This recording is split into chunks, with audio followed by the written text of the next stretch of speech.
Bonjour, je suis Olivier Clémence et tu écoutes Réussir mon e-commerce.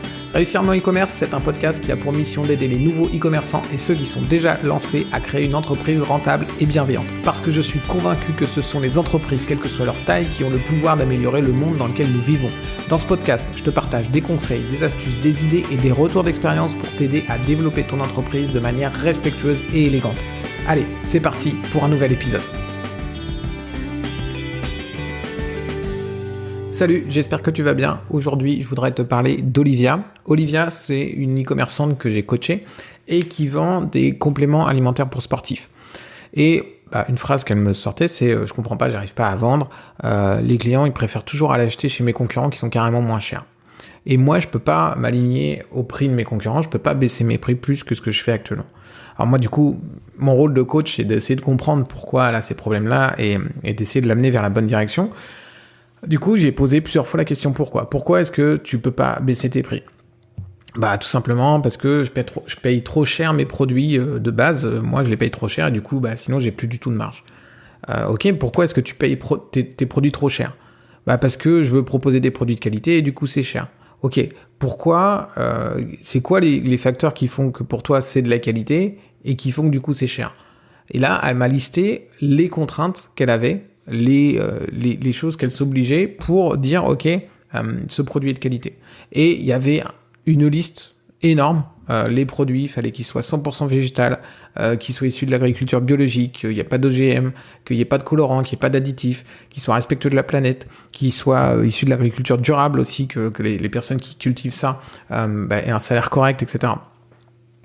Et à partir du moment où elle m'a fait toute cette liste, et même à la moitié de cette liste, en fait, j'avais trouvé la solution à son problème. Son problème, en fait, c'est qu'elle voit ça comme des contraintes qui l'obligent à mettre un prix fort, mais ce sont des avantages qui justifient son prix fort, en fait.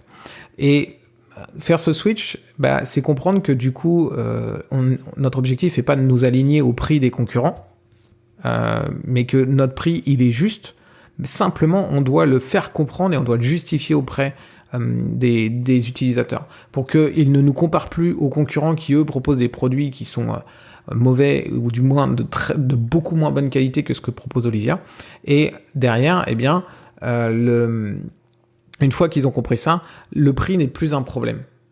Et tout simplement, sur son site, elle ne mettait pas assez en avant tous ces avantages, en fait. Et l'idée, ce que je veux te partager avec cette histoire, c'est que tu as sans doute plein de contraintes, parce que quand tu as lancé ton e-commerce, t'es parti dans l'idée de faire les choses bien, tu veux vendre de bons produits, tu veux vraiment aider tes clients, et du coup, ça t'impose des contraintes, en fait. Ça t'impose des contraintes qui vont sans doute te créer des frais supplémentaires, qui vont te demander de passer plus de temps, etc., etc. Peut-être que là, actuellement, tu passes du temps à conseiller tes clients, peut-être que tu prends des produits qui sont fabriqués que en France, peut-être que tu as passé 5 diplômes et tu as fait des années d'études pour être sûr de savoir ce que tu parles et ne pas dire de bêtises à tes clients et savoir les conseiller, etc. Tout ça, ce sont des avantages que tu dois mettre en avant. Ce ne sont pas des contraintes, ce sont réellement des avantages. Tu t'es imposé ces contraintes, mais pour que ça te génère des avantages et que tu puisses justifier du prix que tu vends tes produits, tu puisses justifier de pourquoi est-ce qu'on doit acheter chez toi et pas chez tes concurrents, pourquoi c'est plus cher, pourquoi la livraison elle prend plus de temps, etc., etc. Tout ça, tu dois les voir comme des avantages. Et à partir de ce moment-là, tu dois donc les mettre en avant sur ton site le maximum. Tu dois les mettre au maximum en avant pour que tes clients comprennent pourquoi ils doivent acheter chez toi. Et là, ce que je t'invite à faire, c'est à prendre tous ces avantages et en faire les englober dans une idée générale qui sera ton avantage concurrentiel. Chez moi, on achète des produits sains à 100%, par exemple. Et pourquoi on achète des produits sains à 100% ? Eh bien, parce que... Et là, tu mets toute ta liste de ce que tu considères comme des contraintes qui sont maintenant des avantages. Et là, on va comprendre, ok, on est 100%, on est sur quelque chose qui est 100% sain. Pourquoi ? Parce que c'est du végétal, parce que c'est biologique, parce que il n'y a pas de colorant, il n'y a pas d'additifs, etc., etc. Donc, ce que je voulais te partager là, c'est ça. Vois les contraintes que tu as et fais une liste de ces contraintes que tu t'imposes actuellement et tourne-les en avantage.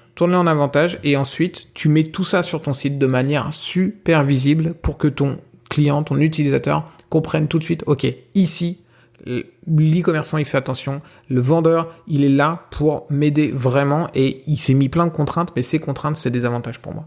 Ok ? Voilà. Ce podcast, il est court. J'espère qu'il va t'aider. Si c'est le cas, n'hésite pas à laisser un petit commentaire et à mettre une note dans l'outil que tu utilises pour écouter ce podcast. Ça aide forcément le podcast à grandir, à toucher un maximum de personnes. Et puis, c'est plutôt cool pour moi. C'est une forme de récompense.